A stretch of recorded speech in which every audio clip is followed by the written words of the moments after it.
নির্বাচনে বিএনপি জয়লাভ করবে, কেউ ঠেকানোর ক্ষমতা নাই। অর্থাৎ খালেদা জিয়া তারেক রহমানকে মাইনাস করো, তাহলে বিএনপি মাইনাস হবে। আর বিএনপি মাইনাস হলেই ওই ভারতীয় আধিপত্যবাদীরা যেরকম চাবে সেই রকমই দেশটা চলবে। আওয়ামী লীগ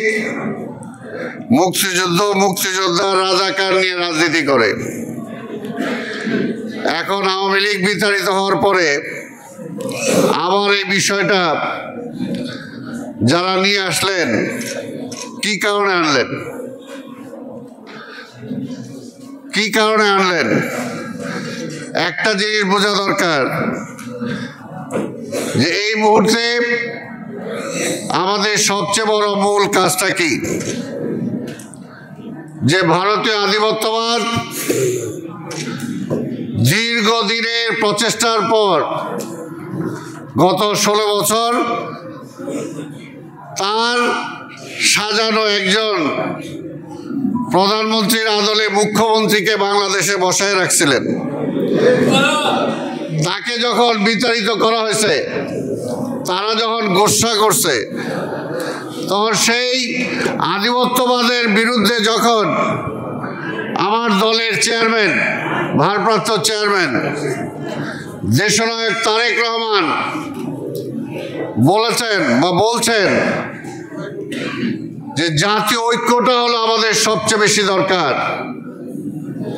যেমনিভাবে মুক্তিযুদ্ধের মধ্যে দিয়ে জাতীয় ঐক্য সৃষ্টি হয়েছিল, আওয়ামী লীগ ক্ষমতা আসার পরে ঐক্য নষ্ট করেছিলেন।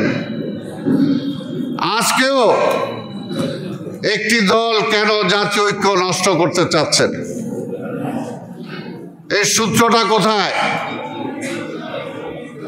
খুঁজে দেখতে হবে। যারা গন্ডগোলের বছর বলেন, যারা মুক্তিযুদ্ধকে ব্যবসা হিসাবে ব্যবহার করেন, সেই একই সূত্রে গাঁথা মনে হয় সবকিছু। তাই ভাইরা আমার, আজকে আমাদের সবচেয়ে বড় যেটা দরকার সেটা হলো জাতীয় ঐক্য। এই ছাত্ররা কি বলল, অমুকরা কি বলল, কিন্তু আমরা জানি যে আজকে যে রাজনীতিতে ঘনঘটা বাঁধানোর চেষ্টা করতেছে একটাই, সেটা হলো যে নির্বাচনটাকে ঠেকাও।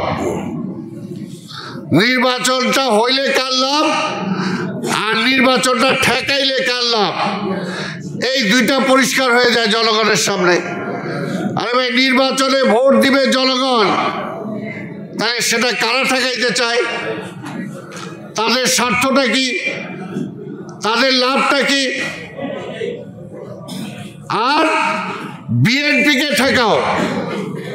আগে বলতো -2 ফর্মুলা, হ্যাঁ -2 ফর্মুলা তো এখনো জারি। অর্থাৎ খালেদা জিয়া তারেক রহমানকে মাইনাস করো, তাহলে বিএনপি মাইনাস হবে। আর বিএনপি মাইনাস হলেই ওই ভারতীয় আধিপত্যবাদীরা যেরকম চাবে সেই রকমই দেশটা চলবে। সেই কারণেই আজকের এই ষড়যন্ত্রের বিরুদ্ধে বিএনপি সবসময় লড়াই করেছে, আমরা এখনো লড়াই করছি এবং করব। এবং আরেকটা, যে যত কথাই করুক, নির্বাচন হবে এবং নির্বাচনে ইনশাআল্লাহ বিএনপি জয়লাভ করবে, কেউ ঠেকানোর ক্ষমতা নাই। সেই ভয়টা পায় বিভিন্ন রকম বিভক্তি করার